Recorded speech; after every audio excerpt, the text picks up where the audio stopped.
and EdScale Up. And also this is a part of a webinar series called Heroes in Finance, organized by the Rotary Club of NIBM and EdScale Up. So before we move into the proceedings of the day, let me start off with a little introduction about myself. I'm Lahiruni Ekanayaka, and I'm a lawyer by profession, but I've always had a soft spot for moderating and event hosting. So I was more than happy to undertake this invitation by the Rotary Club of NIBM, ISAC, and EdScale Up, and all the partners involved to be the moderator of the session today. And before we move on, please let me start off with introducing the esteemed panelists who will be a part and parcel of our discussion today. So Manohari Abisekara was attached to the Hales Group, and she served as the head of strategic business development. She was the focal point of contact at Hales Group for embassies, chambers, and UN Global Compact.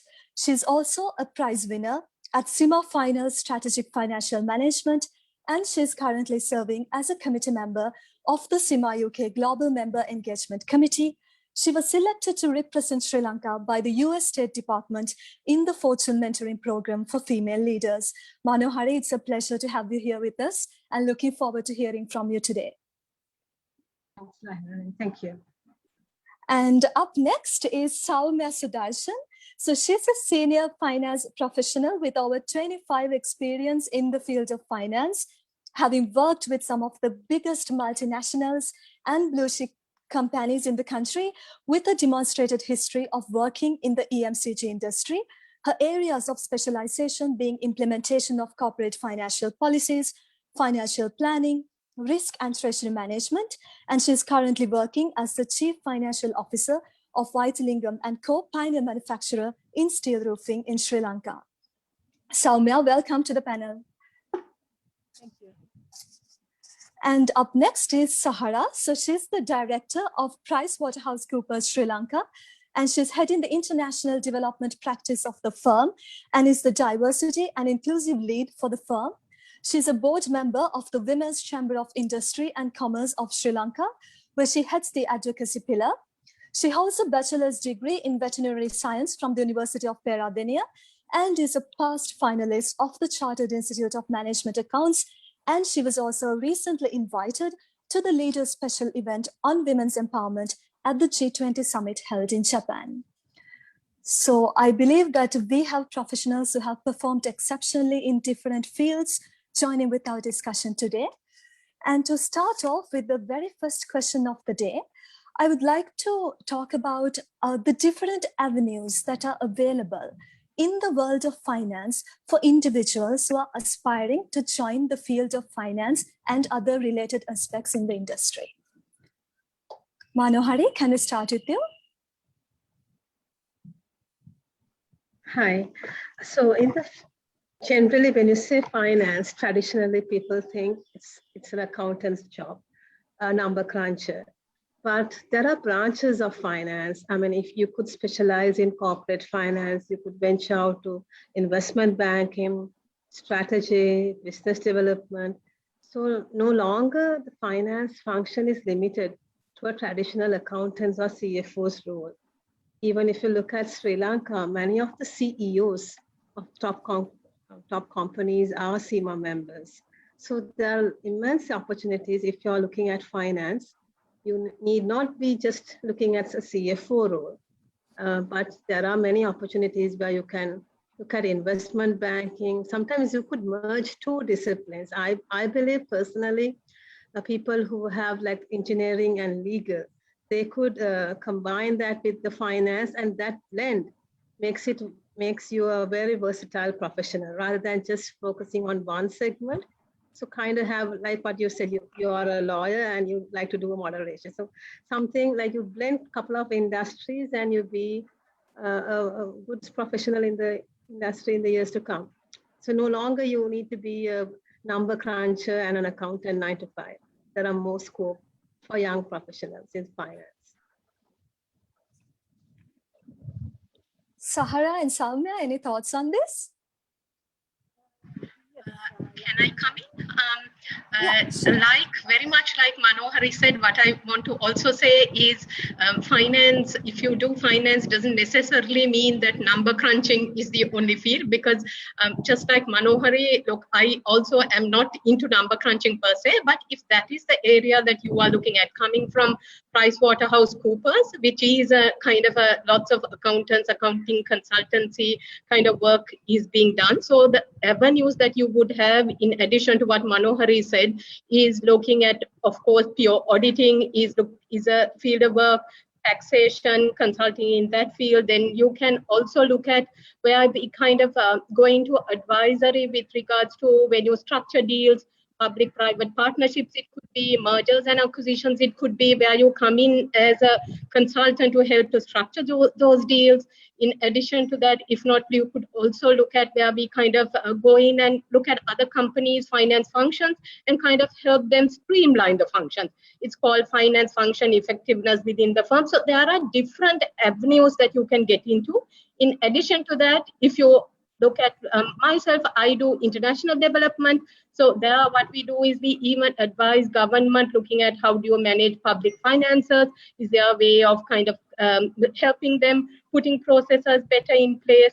So those are some of the aspects I feel are available to young graduates, as well as because fintech is a growing field and tech is everywhere. And financial accountants, role is also getting, technology is getting in there, and Sri Lanka is looking to kind of take advantage of the fintech boom. So those opportunities, I think, are out there for young graduates.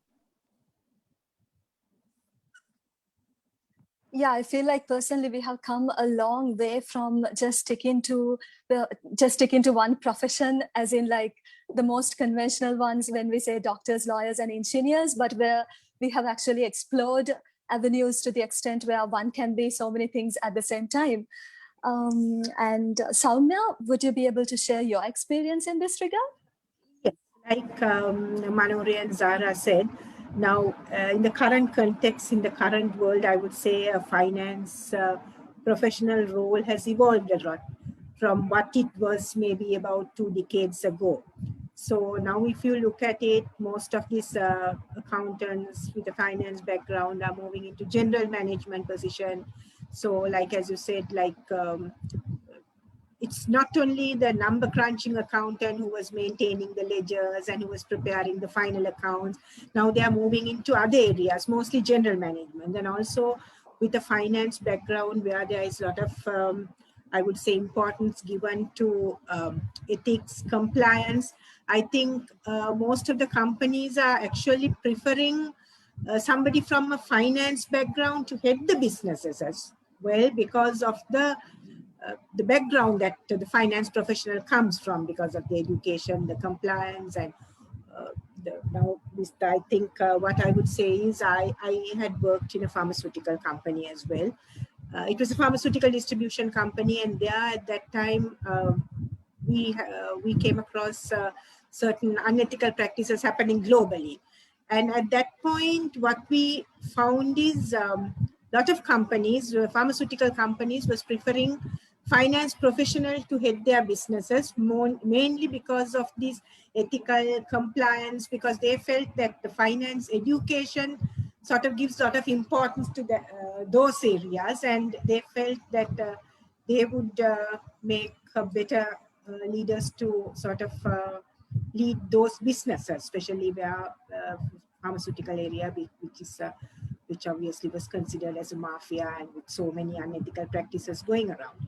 So actually things have changed from a traditional number crunching accountant to now moving to a more general management view, and like maybe not only with a finance background, it's not only accountants. In my career, in my experience, I found people moving into marketing, sales, IT with a finance background. So I think finance background basically gives the base to sort of explore into other avenues. So like as they said, like it is not only confined to the traditional number crunching role anymore. Right. So, which actually brings us to the second point of discussion for today. Now, when it comes to the industry, like there are so many avenues, as all of you reiterated. But what actually compelled you to select finance out of the lot? I mean, what are the career benefits that you will get by pursuing this field? Why finance out of all the other avenues? To be frank, finance was the last thing in my mind to pursue as a career. I did my A-levels in bio subjects, and that was the time when there was a big backlog at the universities, and it was taking about a year at least for our batch to be taken into the university. So during that gap, I decided at that time the options were very limited to us. So I thought, okay, there is time. Just to keep myself occupied, I started CIMA. But I would say once I started, there was no turning back. And I decided this is my career. And I would say I don't have any regrets. I just went on from that point onwards. And if you said, so that is how I started my finance career. I was actually an accidental accountant, but I would say now I'm very happy in the chosen field and I don't have any regrets. And so that is how I came into this profession, in short, if I had to say. Yes. And Manohari, would you be able to share your personal experience in this regard? I think myself and Soumya may have been in the same generation. I'm also a biology student. I did my BSc in University of Colombo and sat for my A-levels, and that time we had a 2-year backlog. So I was selected to pursue a degree in biology at University of Colombo, but unfortunately the campus was closed. And then I was trying to be an air hostess, but my parents said, no, some other pursue a career. And I think it was my father who persuaded me to follow both chartered and CIMA.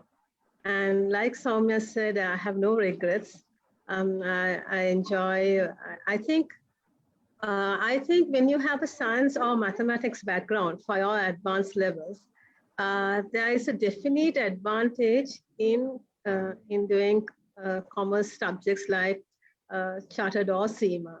I found that as an advantage because when you have done science or mathematics, it's much more easier to pursue management qualification. So I also believe in destiny and one's life's path. Maybe that was my destiny to pursue management accountancy as my career.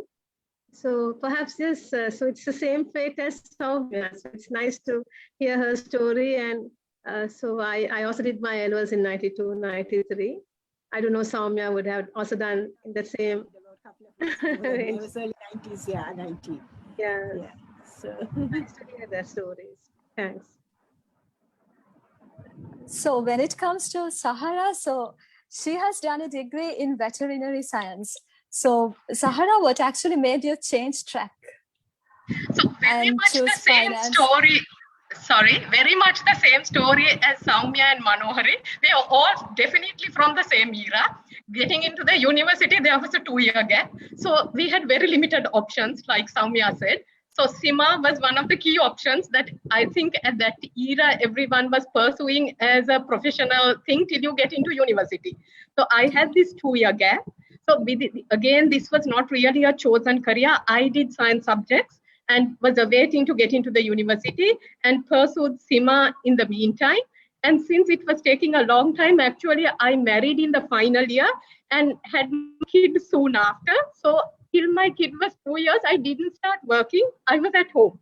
Though I did a veterinary degree, followed my internship. So I was at home. And then it was a friend who was in a stockbroking firm who told me, why don't you come and do my research? And my first job, therefore, happened to be down the CIMA career, where I went into kind of a research job for a stockbroking firm. So I agree with my co-panelists, very much the case.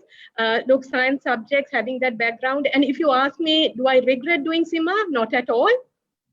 because like it was discussed earlier, two fields also kind of help sharpen your skills. And I think the analytical skills, the knowledge in financial management, all that also definitely helps in my current work. There's no doubt about that. So I also urge others to think about this. It's so funny. I think all of us are from the very same era. Yeah, it's an amazing coincidence. And to move into the third aspect of our discussion for today.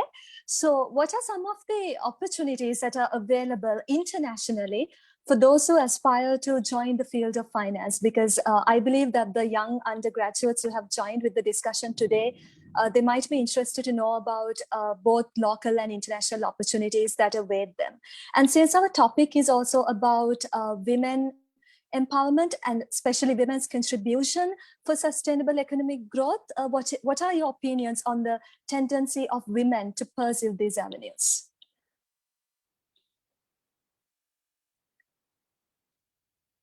Soumya, would you like to contribute?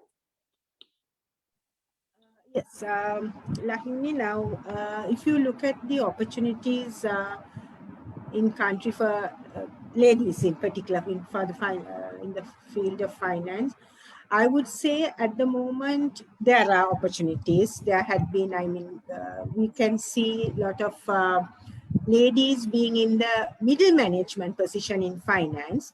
But when it comes to the top level as finance directors, CFOs of, say, of basically blue chip companies or like big multinationals, you feel like I feel that there aren't enough ladies holding top positions in finance. So in public quoted companies, but things have improved over the years, but still I feel there is not adequate ladies are not there holding top positions in the finance functions where Sri Lanka is concerned. If you look at the entry level in finance jobs, okay, the numbers are relatively low compared to the graduates who pass out as chartered accountants or CIMA accountants entry level. And when they progress along the career, when you see like say about 10 years down the line, then again the numbers are dwindling. I mean, say a few hundred people enter the entry level, then, but okay, you can't expect all 100 to go up. The proportion is very small who reach right to the apex of the finance function. So that gap, I think we need to sort of address. But from what it was, I would say things have improved, because when we started our careers in the finance functions at entry level, it was highly male dominated, I would say. You get all the finance people and all my bosses were all male dominated. It was a male dominated field. But now I could see things are changing and there is more opportunities for ladies. Manohari and Sahara? I agree with Soumya. When we joined, I had my articles at KPMG, and I would say at that time there were very few ladies practicing accountancy. But 20 years down the line, things have changed. Accountancy is no longer a male-dominated profession. When I see the CIMA convocations, I'm very proud to see sometimes even there are more females than males graduating at these convocations. So we see a lot of ladies taking managerial positions. But the dilemma, as Soumya says, at a point where a lady gets married and she needs to balance her work and career, sometimes we don't see them reaching the topmost senior most positions like the CFO, finance director. But things are improving. At the moment, the Colombo Stock Exchange, we still have only 8% females in the listed companies' boards. So that's a major anomaly, but we have to at least, I suppose, in the next 10 years to target at least a 20% diversity, 20% females to be at least 20% in bank and all listed company boards. So my urge was, my lobby was at least from the public listed companies to have some seats reserved for females, to encourage corporates to allow females to climb up the ladder. Internationally, if I talk about CIMA, it is an internationally recognized qualification. And also the local chartered qualification is also internationally recognized with affiliation to the UK, England, and Wales.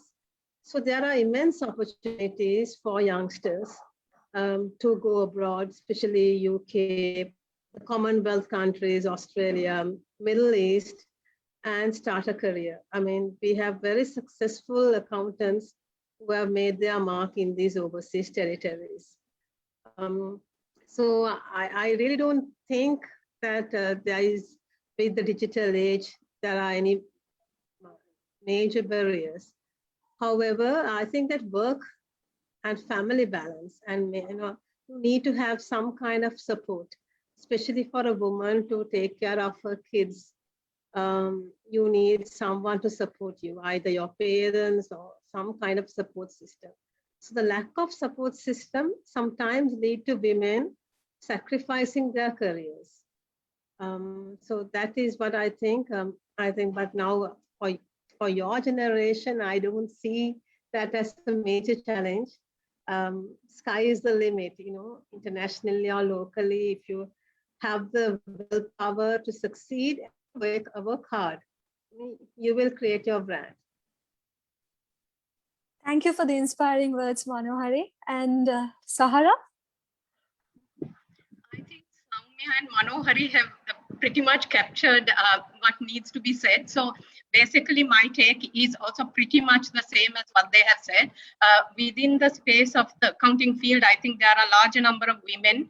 And only thing is, still there is a concern how many make it to the top. There is a significant change from where they were. And my personal thinking is when you look at, like Manohar said, there's very few people who are heading at the board level women, but women who are lawyers and accountants have a better chance of getting there. Is my personal thinking, because women generally, larger numbers are there and they have proven themselves in these two fields more than in other fields, is my general thinking. I think maybe marketing also they have proven, but I have no numbers, but this is my just personal take. So I feel if you have the willpower, you can get to board level, you can really push it. So I think it's a good career path in that sense, where you can actually, if you're committed, to make it to the top, is my personal thinking. But of course, all the support networks, all the other things, knowing your technical stuff, all that's important. But it's definitely a career path that if you aspire, that you can get to the top. Yeah, so while we are at it, can you also highlight some of the career benefits that ladies can get by pursuing finance as their career? Look, I cannot specifically talk to that point very much, because the kind of work that I am doing at present, let me tell you, the work that I am doing at present is a little bit, like we discussed, it's not number crunching per se. The work that I do is in the development field, where kind of implementing donor projects. And some of the work that I do is empowering women to become entrepreneurs. So for women, the challenge is, like Manohari said, work-life balance. So in terms of contributing to the economy, it can be two ways. Either you can be in the workforce, or you can be an entrepreneur yourself and creating an economic contribution as well as earning. So one of the things that we are, as a country, also Sri Lanka is promoting to get more women into the economic contribution to the country's development, is to encourage female entrepreneurship.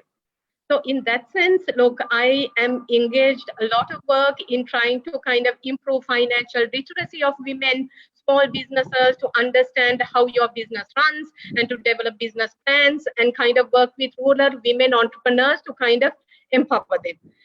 So some of the work that we do are like not probably pretty much an accountant's per se's work, but a little bit of a balance kind of work. So exactly, if you ask me, how do you manage and how do you do it? So in terms of how I have been able to do it is because of the support systems that are available around us. And like Manohari said, I think so what employers can also do is to kind of support in kind of creating the supporting environment to facilitate this. Okay. And Manohari, any thoughts on this? So I believe even a little bit of finance knowledge, you need to have a little bit of financial literacy, all citizens, not just accountants. You need to manage your own personal finances. And as a woman, whether you're married, single, you need to be financially independent. I mean, whether you come from any discipline, be it science, mathematics, IT, whatever said and done, a female needs to be financially independent. For you to be financially independent, you need to know your basics in finance. Whether you want to pursue a career in finance is another aspect. There you are focusing more on the qualification. And I would say generally finance field professionals are paid very well, perhaps because we know the P&L and the balance sheet, and we are privy to the company's financial results. Management cannot tell us that the company hasn't fared well. I mean, we are the prime custodians of the company's finances. So even when you're negotiating a pay raise with your employer, you have first-hand information of the company's performance. So I think finance professionals are well paid. It all depends on how you negotiate. I've seen many ladies, they do not negotiate their salaries. They just take whatever that is given by the employer. But my advice to youngsters is, first, if you are focused in any field, be it finance, engineering, whatever, you should know what the market rates are. You should know what is your worth, what is the value that you're bringing into the decision, how much of value you're going to give to the company, and then you need to accept, and then you negotiate. I feel females are a little shy on negotiating their salaries. If I may say so, 20 years ago, I was one of the very few females who negotiated my salary, not just my salary per se. I influenced my employer to do a salary survey with reputed research agencies like Ernst & Young, PwC, or KPMG to do a salary survey across conglomerates. And I requested that, and then we saw there was a huge disparity, and we all got pay raises. So you should first know your worth. You should know what you're bringing to the table. And I would say everyone should, like Sahara said, we need to increase awareness of financial literacy, not just females, but males. Our entire population, financial literacy needs to be improved. And we need to manage our personal finances. Right now, we are just coming out of COVID, and I coming from as a director of National Savings Bank, we see that the people who have saved some of their earnings in the past survived. But the people who didn't save, mainly the daily wage earners, even they could have saved. So saving, keeping some money set aside for a rainy day, all that matters. I mean, sometimes you see youngsters, the first thing they do is they buy a car. That's fine, but you're buying a depreciating asset. So you need to also set aside some money for your retirement. Start early, start planning for your pension, retirement schemes. So I think in that way, finance qualification is a very important qualification, not just for a career, but to maintain your entire personal life. I hope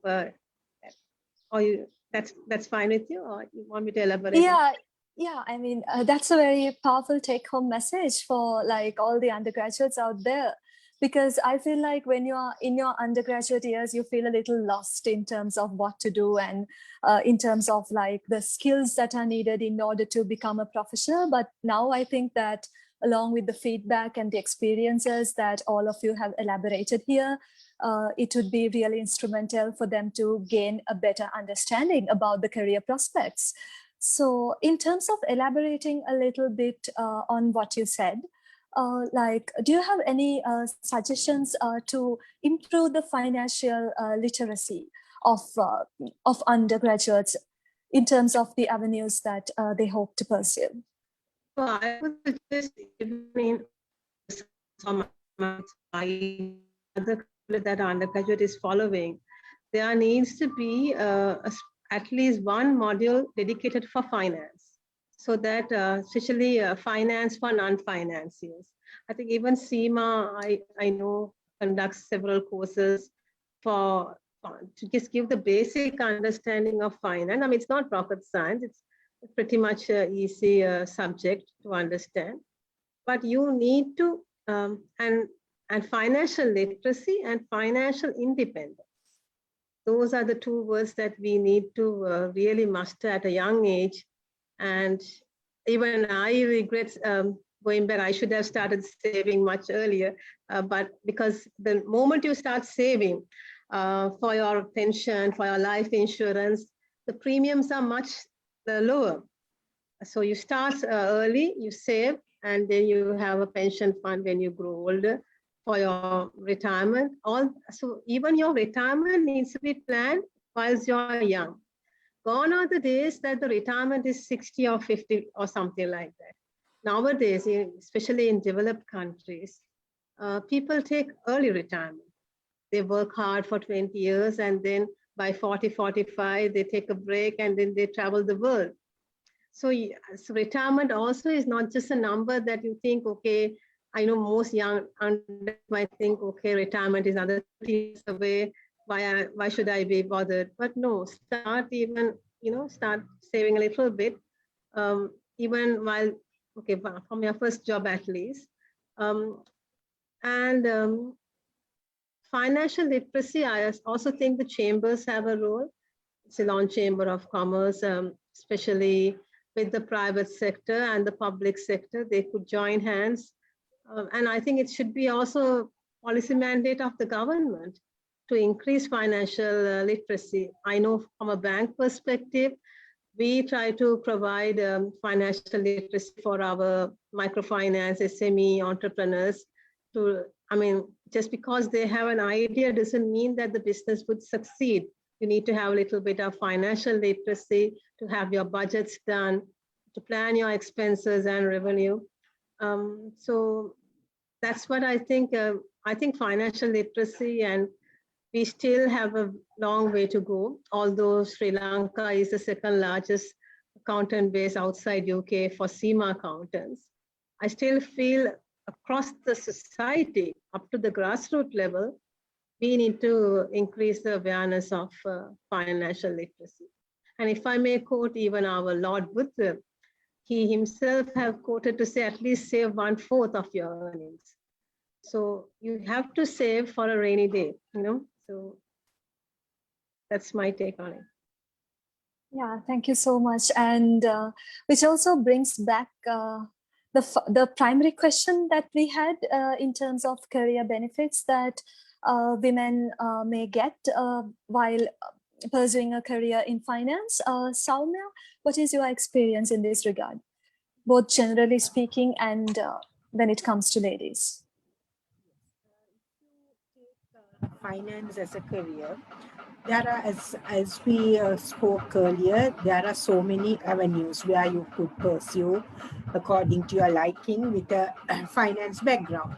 Now, as Zahra said, one flexibility that we have is with a finance background, you can move into entrepreneurship, which I think gives the women, especially where they are able to manage from home, do some home-based work, at the same time having a work-life balance, they can take care of their families, etc.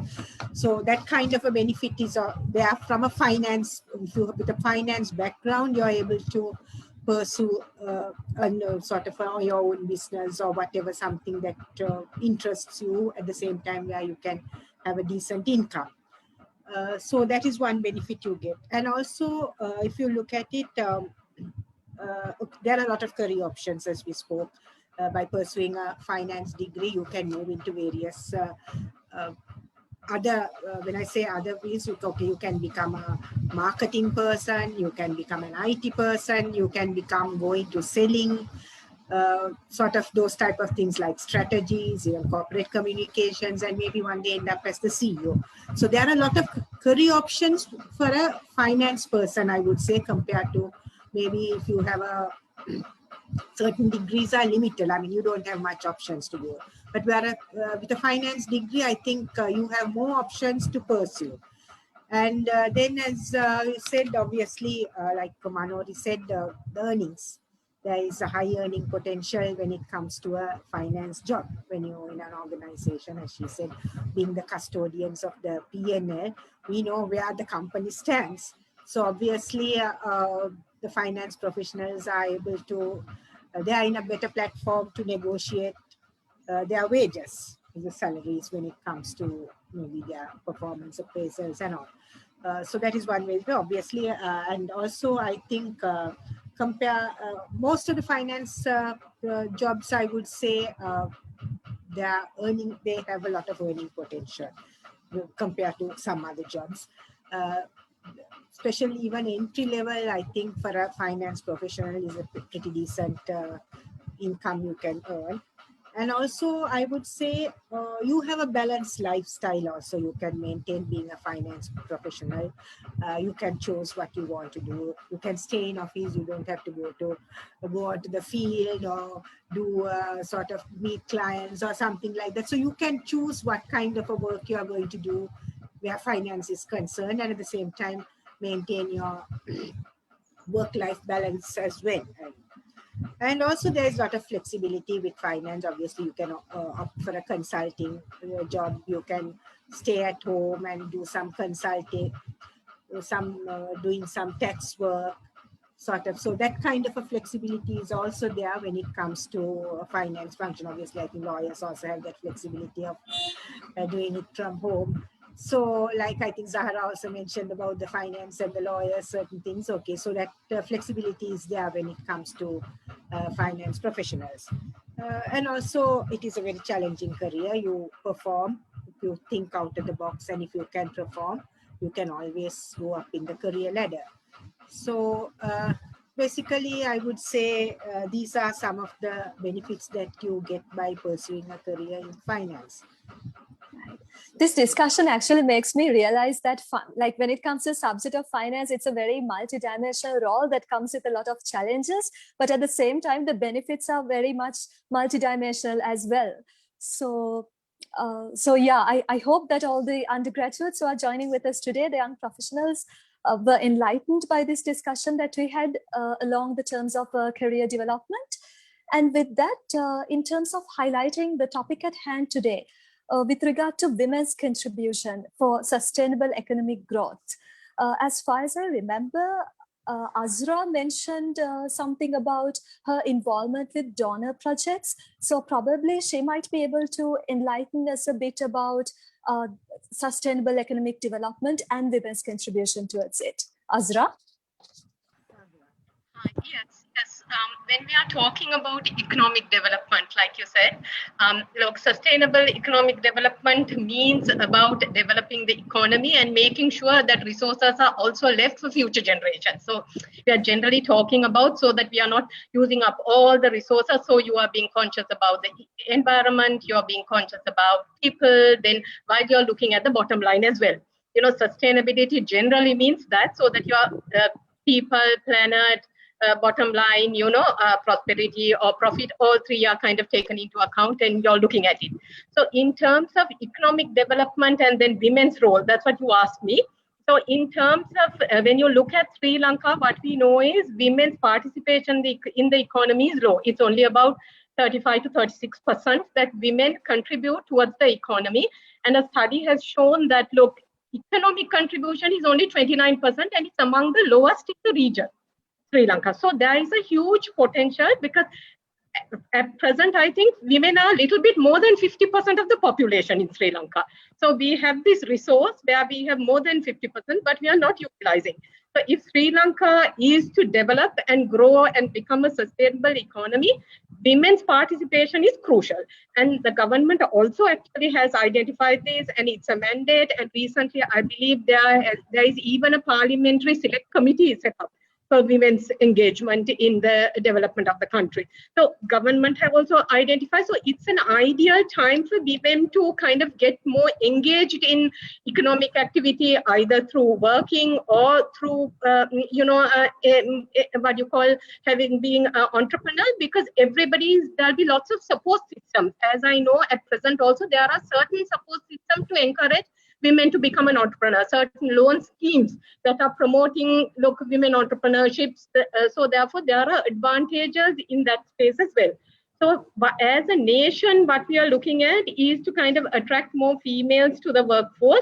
As a country, if we are to develop, there are studies that show if Sri Lanka has the same amount of workforce, there is no gender gap in the workforce, by 2025, we can add $20 billion per year into our GDP.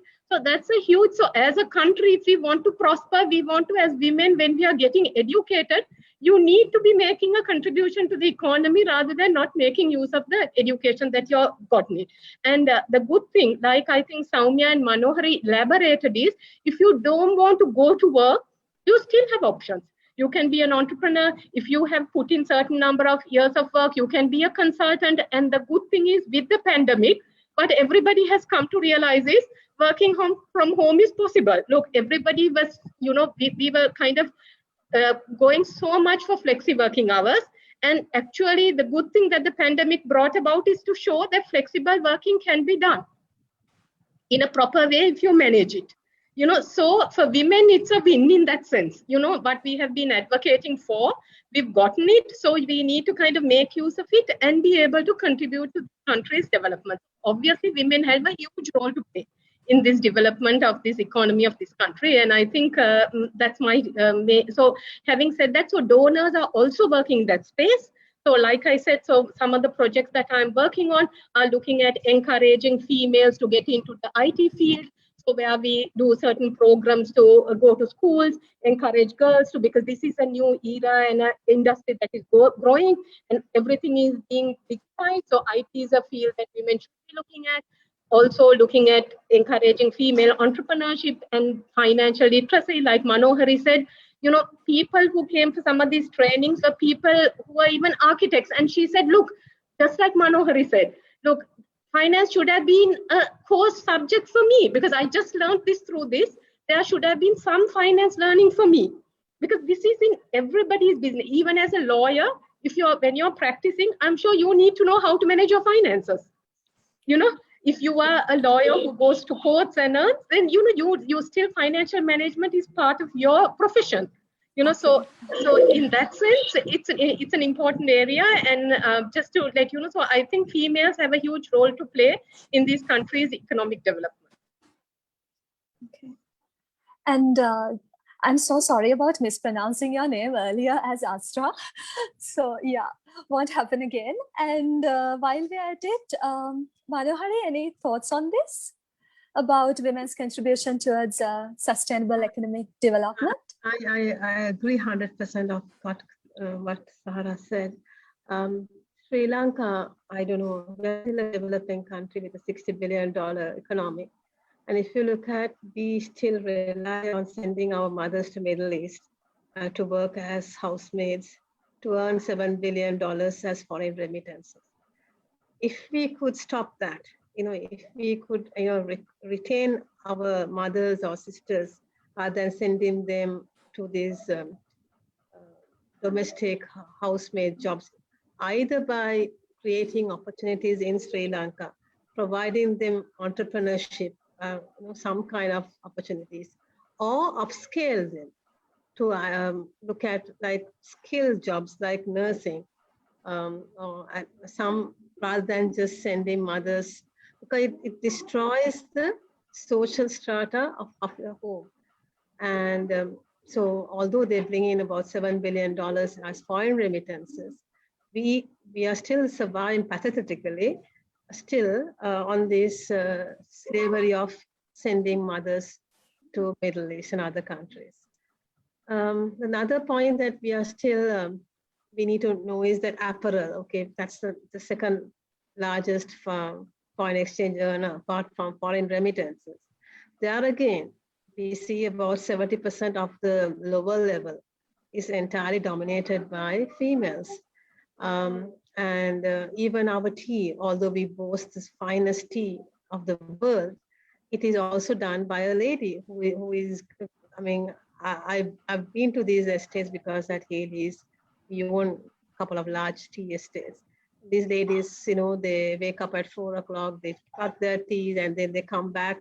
So these are all manual, hardcore manual, but you need, I'm not saying that we can get away because you need that segment also in a society, but for the future, for the next generations, can we sustain these labor-intensive industries, which I would say do not, who are less rewarded financially.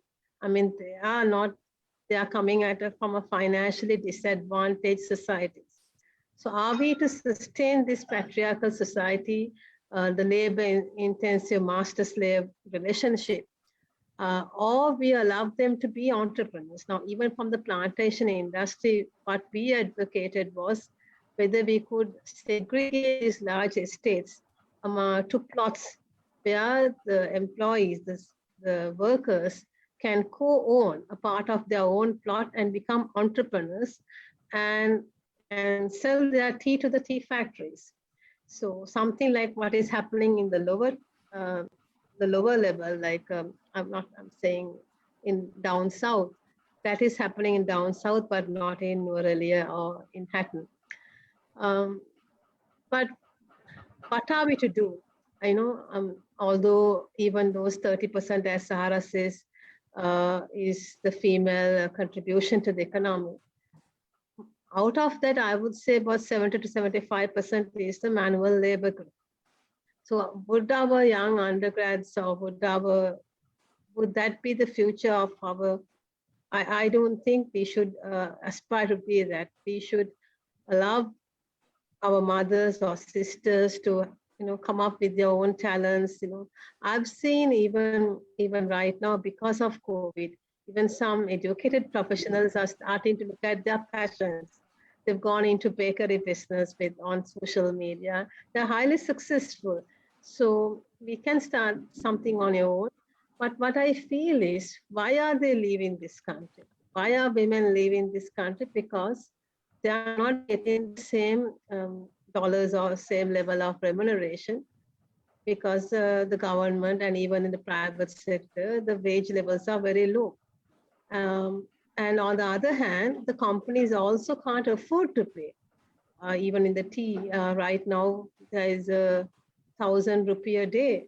That's what the government has mandated. But even then, that is a big ask for the companies because they're also struggling with their profitability. So what I would say is, number one, be it a boy or a girl, from the family, there should not be any discrimination. You need to provide equal education opportunities to your children.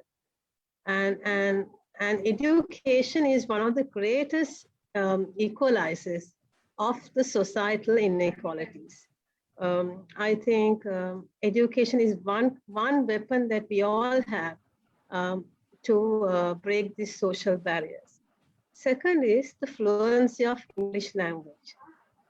I have seen a remarkable, since I sometimes lecture for Columbia University for their MBA, I see a vast improvement in the fluency of English amongst the undergraduates now compared to a decade ago.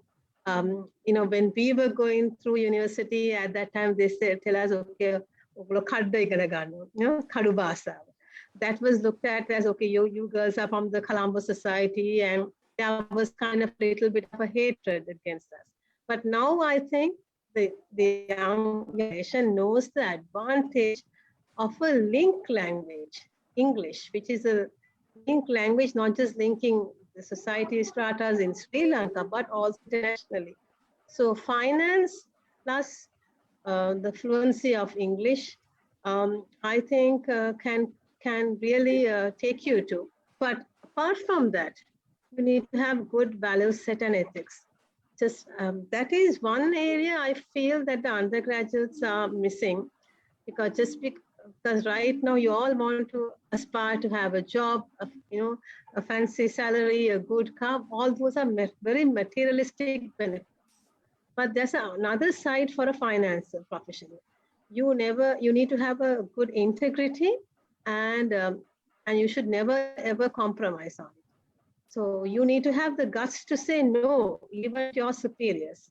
I feel there, whether you're a man or a woman, you need to know your values and integrity and not to never compromise. The moment you compromise your integrity to the sake, to forsake your career, or if I don't want to lose my job, you have given up your brand. So my appeal to undergrads, or never ever compromise on your values, honesty, integrity, but that will lead you to a slower and surer growth rather than a fast track growth.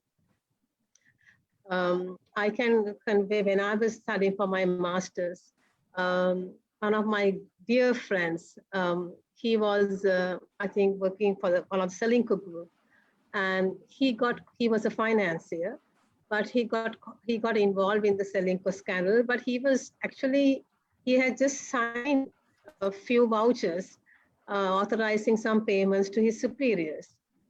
Maybe it was under pressure, but he placed his signature. So for a financier, the most valuable asset is your signature. You should never ever sign a document without going through the contents, and you should never be coerced to sign an unofficial document. So he paid the price because he was coming on fancy Mercedes-Benz cars, and he was very well looked after by the company. But no sooner the scandal broke, he was also arrested. And then his family, they all paid and he got released later on. But then you have a tragic end to your promising career. So you should be very careful when you're placing your signature. So I feel that demarcates who you are. All of us can pass exams. All of us can, if we study hard, we can pass exams. But it's very few who can command that respect from your society. The few who have the backbone to withstand pressures and not to compromise, I think you have a easy way to, you have a good conscience and you can sleep well, although you may be financially poorer. So my advice is, when you aspire at young age to be CEOs or CFOs, be a good CEO, be a good CFO. Don't be just a CEO tweaking the financial books, or be a quality professional. Create a brand for yourself. And for women, I would say, educate your kids, educate yourself. There is no age limit for studies. You can study even if you turn 50 or 60. Pursue studies, and we need to come up with a solution. Flexible work times, like Sarah said. Now you can work few hours.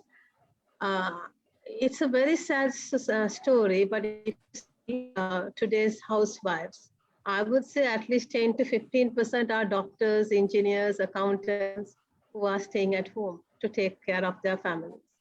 So that pool of assets, like Sarah said, maybe 10 to 20% of those underutilized, valuable, educated ladies out there. I think you should at least spend 2 to 3 hours, not just work. You can start something on your own, a consultancy or some kind of passion that you're very passionate, a hobby, which you maybe would have been doing cake decorating or something. Make your hobby a revenue generator and contribute to the country's economy. So those are my thoughts. Yes, Thanks. Manohari, I think it really gave a good exposure into the bigger picture out there, that it's not just about getting a job, as in like all the value systems that are attached to it and so on and so forth. So Soumya and Sahara, do you have any thoughts in terms of your personal experiences with regard to maintaining integrity in a workplace, and especially about some of the experiences that are related to maintaining your values and maintaining your quality, etc.? Yes, Lairuni. Now, if you take integrity, yes, that is one thing that is very important, especially for the finance professionals, because in any organization, the custodians of finance are the finance professional. So they should have integrity, and like as Manohari says, just to please the superiors or to retain your job and for promotions, you should not compromise on your integrity. Because the price that you will have to pay is very, very high. It's true that you might not be financially rewarded for standing for the right thing, but at the end of the day, you know what you have done is correct. Because actually, when we passed, I think on just before our convocation, the day of our convocation, when we passed, maybe 20 odd years back, after we were asked to come for the practice, I think in the morning there is a rehearsal for the convocation, CIMA convocation. Soon after the rehearsal was over, we were given a lecture on values, ethics, integrity for all the new graduates. So that is the importance that the finance education, but the CIMA sort of stresses on integrity. So I think especially in the current context with so many scandals going around, especially people at the very senior level, the finance professional have to maintain integrity. And as I said earlier, a lot of firms, because I remember when I was working for this pharmaceutical company, there was this scandal in China with GlaxoSmithKline. There was this big scandal where apparently Glaxo has been bribing doctors to get their medicines prescribed, etc. So with that, there was a lot of all these pharmaceutical companies, the pharmaceutical manufacturing companies started tightening, especially the multinationals. They put a lot of strict rules on compliance, on integrity, ethics, and even sort of if you're giving anything, even if you're sponsoring a doctor for a course, there was a whole heap of forms you have to fill saying that, okay, this is not for my personal benefit, this I will come and sort of impart this knowledge to the society and to the others. So like that, to show that, okay, though the pharmaceutical companies, manufacturing companies sponsoring a doctor, it is not for the benefit of that company, it's for the society as a whole. So like that, they brought in a lot of rules and regulations, and also at was the time they sort of started putting a lot of pressure, not pressure, the importance of finance people heading the businesses became sort of very important at that point, because mainly because of this finance people's background, where this they are like sort of where they sort of stress a lot of importance on integrity, ethics, values that becomes part of their education. So the finance profession. So because of that, there was a lot of importance given to finance people at that time to head the businesses, unlike earlier where the pharmaceutical companies look for people in the medical field or in the regulatory field to sort of head the businesses. So like Manohari said, that is very important, especially where finance is concerned, being finance professional, because that is part and parcel of our career. It should be in our DNA, especially the finance people. Not only finance, but I think every professional should be having this integrity and values, but especially finance people being the custodians of finance. And also, if you look at it, not only any code of business principles, especially because I worked in a multinational, there were this code of business principles, which was like a global thing, policy. All that, the local custodian was the finance director of the company, because they were the custodians of those code of business principle, which they have to ensure that it is followed and people adapt to it. So I think that is one important thing where, as finance professionals, especially the younger generation, sort of have to take it into consideration when they embark on their career and when they go out into the world as professionals. I think it's very important. And Sahara, any thoughts on maintaining integrity and based on your personal experiences? Yeah. Just to come in, I very much agree and re-endorse what Manohari and Soumya said. Look, where Soumya stopped, look, not just for a finance professional, but for everybody, values, ethics, and integrity is important, but especially for the finance profession, like she said, especially coming from a firm like the Big Four. But look, for us, look, risk management is core. So values, ethics, integrity is a core part of the business, because you cannot advise clients and then go and also audit them. So these are all, like Soumya said, a huge part of the business itself for people like the firm that I'm attached to, PwC. Because, it's all part and parcel of the business. We have huge forms to be filled each time you take up a client, just to make sure that the professional that gets into that field also need to be abiding by these rules, because you're exposed to other firms' finances, not just your firm's finance when you're auditing. Right? So you are seeing so many other people's finances. So your integrity, the person who's involved in it, their integrity, their values, their ethics all matter a lot to a finance professional who's attached to a firm like a consulting firms like us, because that is uncompromisable. You have to be, those as a young professional, this is very important for you to actually think about it. So I very much agree with Manohari and Soumya that it's at the backbone partly of your profession. And I think it's how you can actually sleep at night without feeling bad yourself. If you are doing the right thing, and if you are doing the right thing in the long term, you will definitely reap the benefits of it. Maybe you might not see it in the short term, but in the long term, you are definitely reaping the benefits if you're doing the right thing. So I think just don't be moved by short-term benefit, like Manohari said. Just think about the long-term professional growth, because we know the younger generation is a little more wanting things a little bit sooner rather than we were okay for the long haul.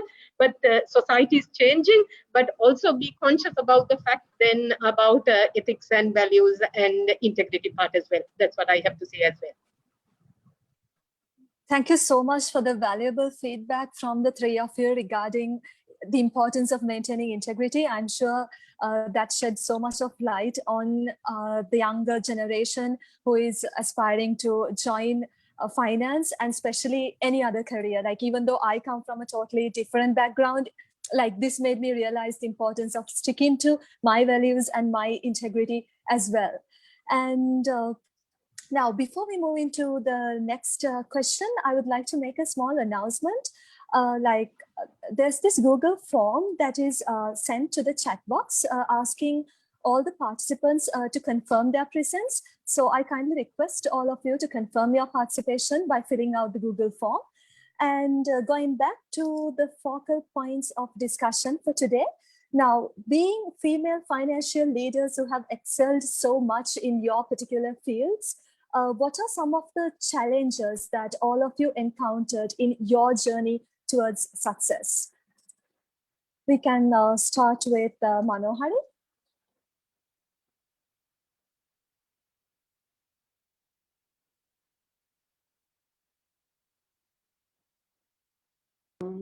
Can you hear me? Yes, we can hear you. Okay. So it all challenges come up in various forms in life. So when we start at when you first enter to a lower level, the grass level, maybe as a young accountant, your challenge is to some other, to be noticed by the board and the management, because you're just one out of many. So how do you get yourself noticed? How do you get noticed? So I was lucky in my career when I joined Haley's as an accountant at Long Range Planning Unit. I had to work closely with the chairman of Haley's and the board, because we were doing the entire consolidation of financials for about 160 companies, and then to prepare the annual report. That that was one of our key duties. And so in my first year, the annual report that we did, we won the South Asia's best annual report. And then I remember my chairman calling me to his room and congratulating us and told me that for me to go to Lahore to collect it with the HR director. So that was a platform that was given to me at a very young age to acknowledge an award on behalf of my company. So that is not a challenge, but that was an opportunity. So I would say in the early stages of your career, the challenge is to somehow or other get noticed. You need to be a star, or you need to be someone that you need to grab the attention of the management. So for that, the formula is work hard and do whatever that you've been entrusted, do your 100%, give your 100% and do your best. So no sooner if you do that and you like what you do. Rule number 2 is you should do a job that you're passionate about. You should not just do a job because that you get a higher salary or not. You should love, because you spend a good 8 to 10 hours working and you need to like what you do. So if you like what you do and if you do your best, you will definitely be noticed. So then slowly, then your manager, you take a senior role where you get more subordinates. Then the challenge is, how do you manage your subordinates? How do you delegate? I've seen many senior female leaders are still reluctant to delegate because they feel if you delegate and hand over a large part of your work to your juniors, your importance is gone. I personally don't believe in it. I, of course, believe in the theory of when I recruit the best. If I sit on an interview board, I select the best candidate, even he or she could be brighter than me. That is best. That is good for me because that's my team. And I believe in delegation. But just because you delegate doesn't mean that you don't supervise them. You need to supervise. But delegate because at that point, you need to balance your work and family because you're also going through changes in your marital life. You're having babies, so you need to. So I think I was very fortunate to get a good team. So I chose the best and I delegated. So then that took a huge workload off my shoulder. But when you slowly now you come up to the top, you say, then it's a different ballgame. How do you deal with, you become a board member, you become a director of a company. How do you deal in the boardroom? How do you express your opinions? If your opinion is different majority, how do you voice your concern? How do you muster confidence to gain support to your side? Because the board could be divided. So each stage in our career, you get different challenges entrusted upon us. Networking, professional jealousies are obviously there. I mean, the top is a very lonely spot. You know, the higher and higher you go, the lonely you are. You lose because when we were young, we had a bunch of friends to go out and have lunch with at the office lunchroom. But when you're a director, you don't have that kind of, you tend to eat alone in your own cubicle. So you first need to know whether what you want to be, whether you want to be a middle manager or director. So success is a double-edged word. Just because you're a director, you're earning 5-figure salary, doesn't mean you're successful. I believe success is whether you're internally happy, whether you're content with your life, whether you are happy inward. So challenges are multiple. And another tip I want to share with young females, you have to network. this is one thing I feel many ladies don't do, because they stick to their 9-to-5 job and go back homes. If you are to aspire to be a director, or you to take up a mantle of a senior leader, you need to network. You need to attend these cocktail forums, you need to attend functions, you need to share your visiting card, you need to know who is who, and you need to have that, connect, okay, take a call and connect with each other. Men are very good at it.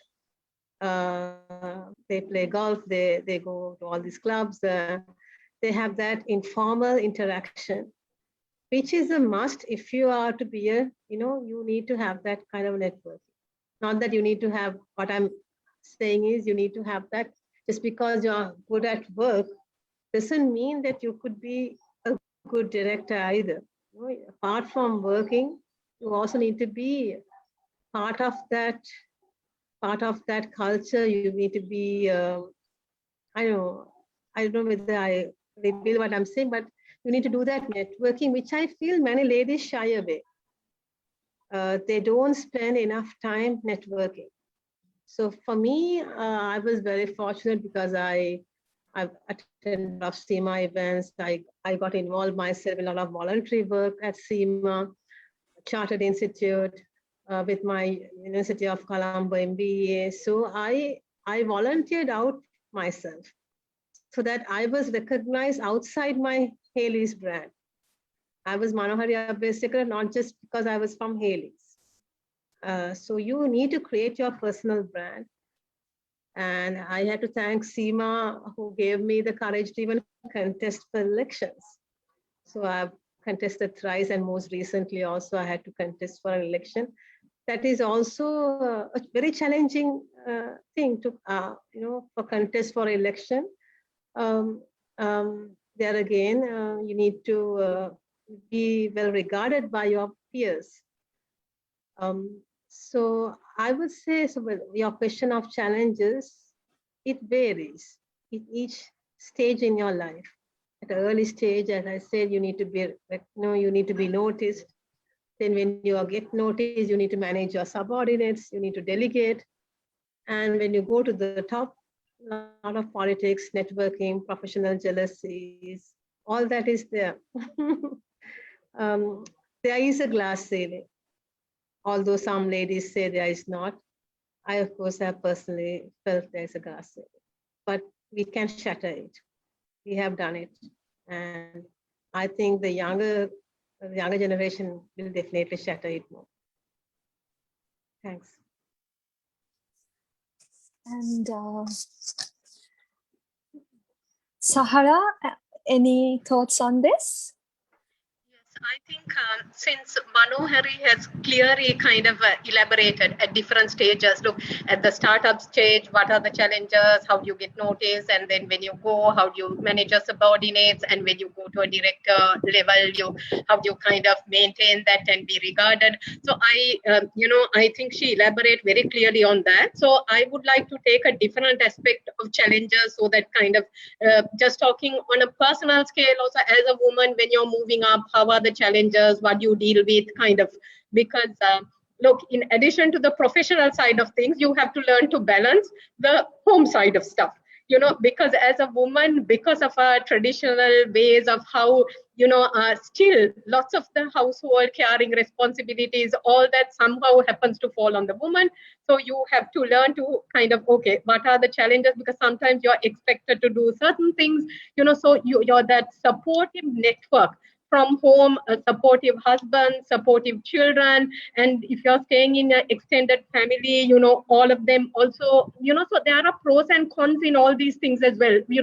For me, being in an extended family really helped, because that allowed me to go to work, and the home front, I was much more able to manage things more comfortably while other help was there. So I feel some of the challenges that women feel, and one of the things that I want to caution is, sometimes we think we have all these challenges even before we get to this. Then you marry itself, you think, okay, I need to get out of work now, I have to look after children, all that. So don't, and then you try to plan out what is the ideal time to have a child. Look, there is no ideal time. There is no way that you can. So look, things will sort itself out. That's what I can tell from my experience. You can't ideally plan, this is when I'm going to do this, this is what I'm going to do when this happens. So the only thing is, unnecessarily don't burden about that challenge before you get to that challenge. Let the challenge come. You can, of course, plan a little bit. I'm not saying just blindly go into all your challenges, but what I'm telling you is, don't think these challenges are there, therefore I can't work. Take up the challenges, face them, and look, most often you can overcome them. It's not a huge challenge learning to balance your home and your work. So like I said, first when I did, my child became 2, I never went to work. When I had my second child, I just took the maternity leave and went back to work. You will learn to manage within that scope. And what I would like to say is, if there are any males, so what actually can be done is more supportive networks for women to be in the system. Look, I think it's happening for your generation. Look, males need to take more responsibility, and it's not just about maternity leave, some paternity leave. This is a shared responsibility. It's also about, look, how do you kind of balance things together and kind of work things out. So I would think some of the challenges that you need to kind of learn to manage is, so for everyone, it's not the same answer also. So you need to kind of understand what works best for you within the work that you do, and is it putting your child to a creche and then working, or do you have a supportive network at home and then you balance it? So learning to balance it in a way. But only thing is, another challenge I feel sometimes we women face is, in addition to, okay, like Manohari said, you may have a glass ceiling and then you need to learn how to shatter it. But sometimes we create boundaries for ourselves and think, look, we probably can't do this. Look, sometimes what even studies show is, look, if a male has read something about it, when you go to an interview or something, even they will say they know about it. A woman feels to know, they know it much better to say, yes, I know about it. So just because you don't know something, don't take up the challenge.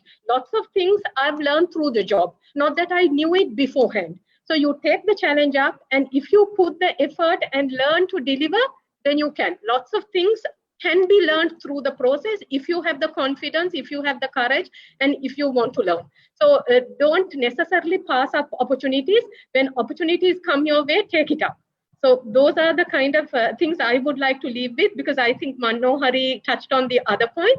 And like Manohari said, other than your work, you must learn to network with others. Look, since I'm working in this entrepreneurship related space, I'm on the Women's Chamber, I'm with the Women in Tech Forum. You need to network with other industry people, build your, connections and all that. As you move up, those are important aspects that you need to consider.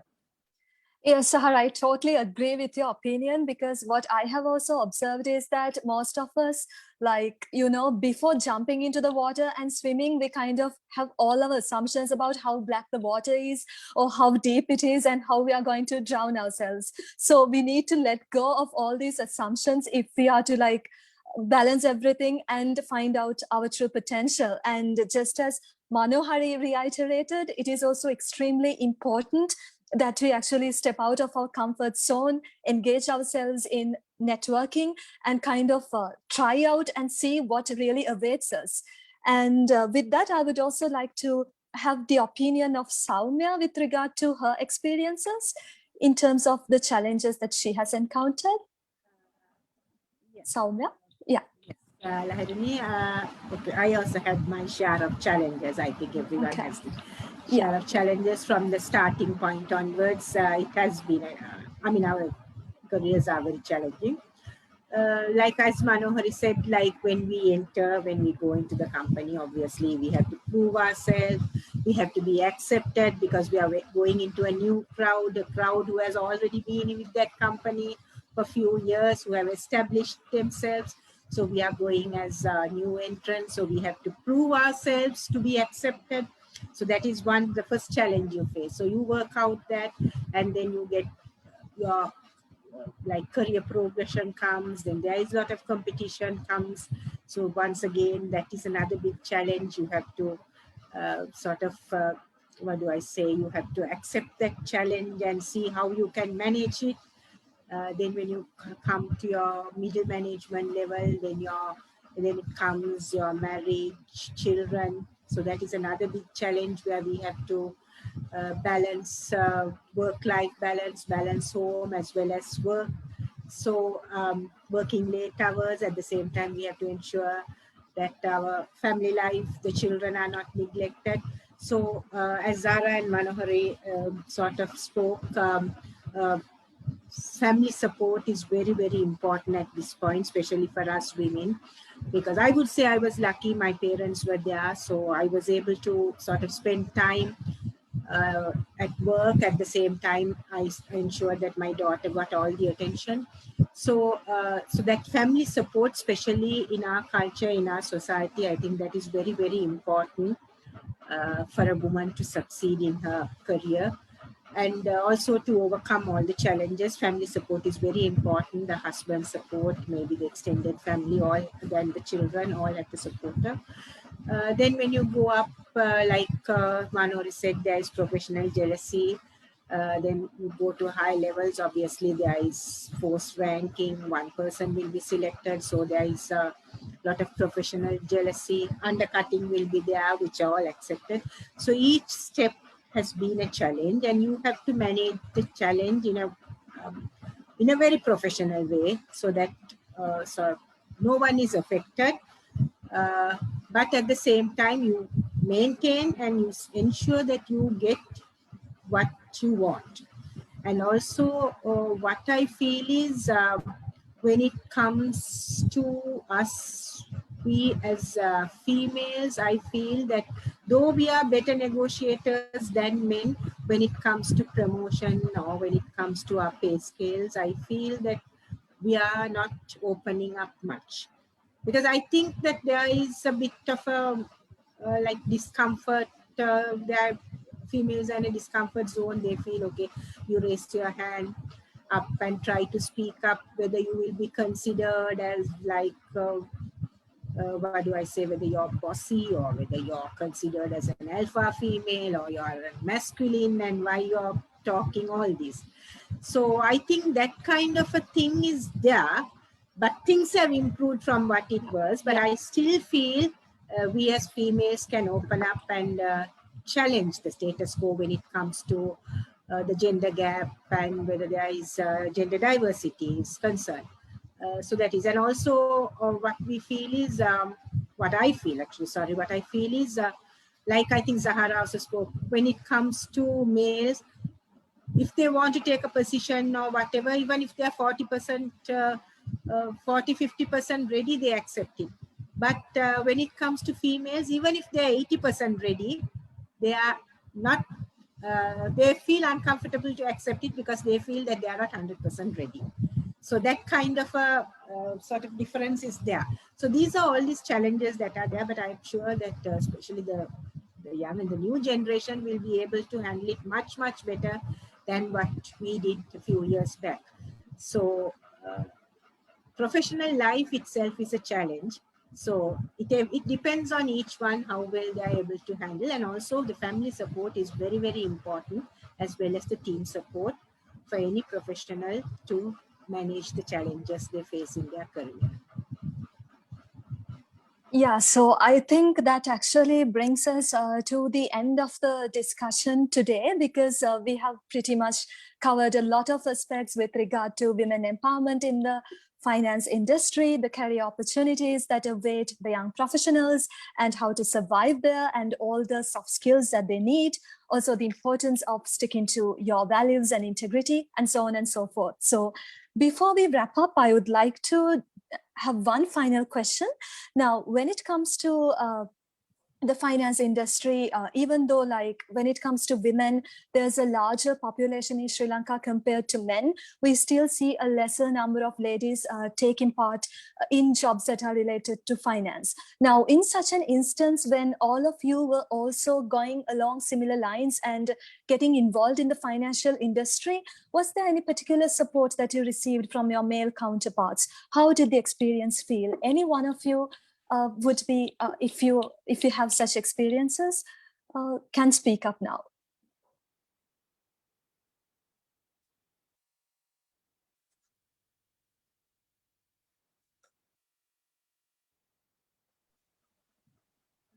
Yes, Soumya. Yes. Yes. Now, as I said, when I started my career, okay, in the finance field, all the senior people, it was all male dominated. But I would say, from my point of view, I got all the support, even if it was my male colleagues.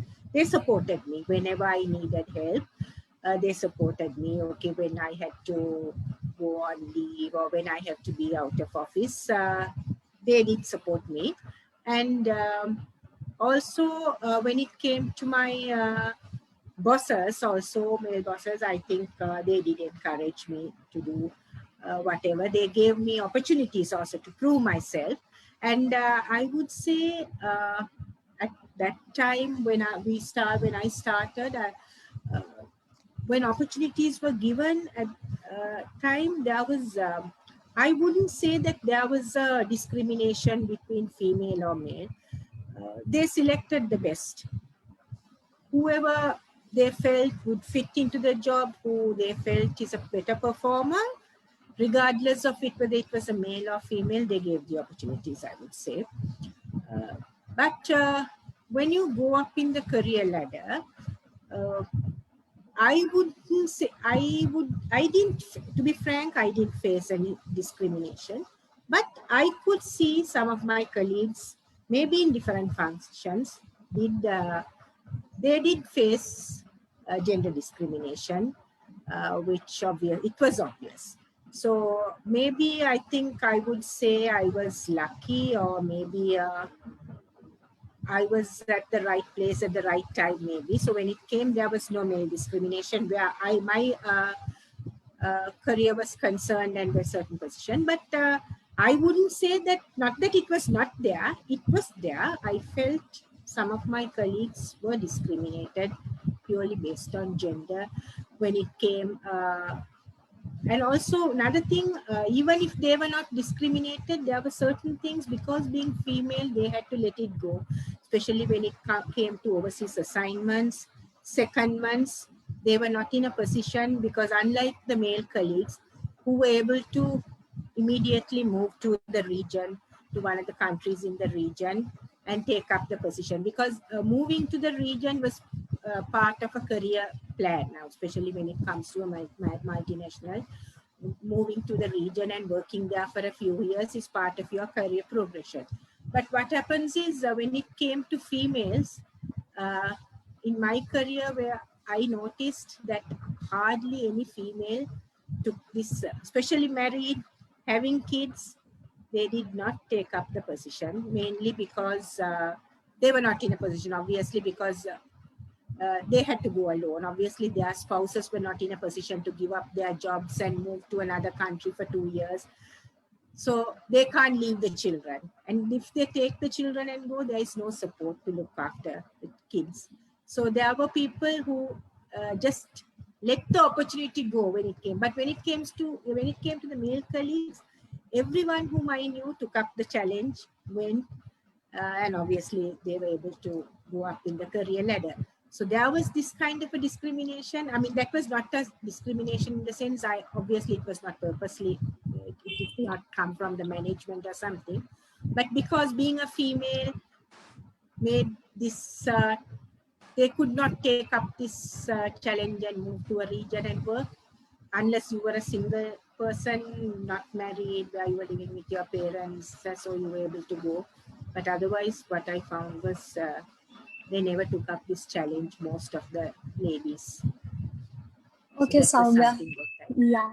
Okay, so it actually makes me realize that it all boils down to the importance of managing all these barriers and, breaking all the social stigmas and finding time to properly balance yourself in the field, right? Amidst all the challenges. And with that, I would like to wrap up the discussion for today. So thank you so much, Manohari, Soumya, and Sahara for being a part of this discussion.